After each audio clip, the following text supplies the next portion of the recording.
కిషన్ రెడ్డి ఇన్నాళ్ళు సహాయ నిరాకరణ చేస్తూ వస్తున్నారన్నారు రేవంత్ రెడ్డి. ఇప్పటికైనా కిషన్ రెడ్డి తీరు మారకపోతే రాజకీయ భవిష్యత్తు ఉండదన్నారు. కిషన్ రెడ్డి తెలంగాణ సచివాలయానికి రావాలని రేవంత్ ఆహ్వానించారు. మంత్రి భట్టితో కలిసి కేంద్రం నుంచి రావాల్సిన నిధులపై చర్చించాలని ముఖ్యమంత్రి రేవంత్ రెడ్డి పిలుపునిచ్చారు.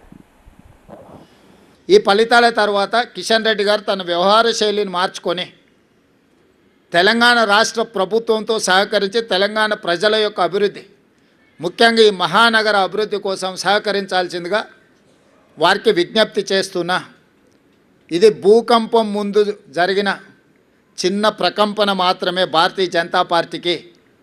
ఈ ఇండికేషన్ కిషన్ రెడ్డి గారు అర్థం చేసుకుంటే భవిష్యత్తులో వారి యొక్క రాజకీయ పరిస్థితి కాస్తైనా మెరుగ్గా ఉంటుంది.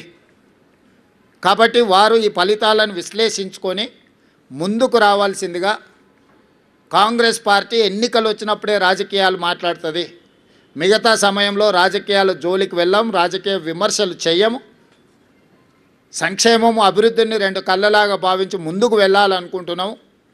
కిషన్ రెడ్డి గారు, తెలంగాణ రాష్ట్ర ముఖ్యమంత్రిగా మిమ్మల్ని సాదరంగా ఆహ్వానిస్తున్న సచివాలయానికి రండి. కేంద్రంలో మన పెండింగ్ ఉన్న ప్రాజెక్టుల విషయంలో మనం చర్చించుకుందాం. మేము ఎన్నిసార్లు మీటింగ్ పెట్టినా రాలేదు.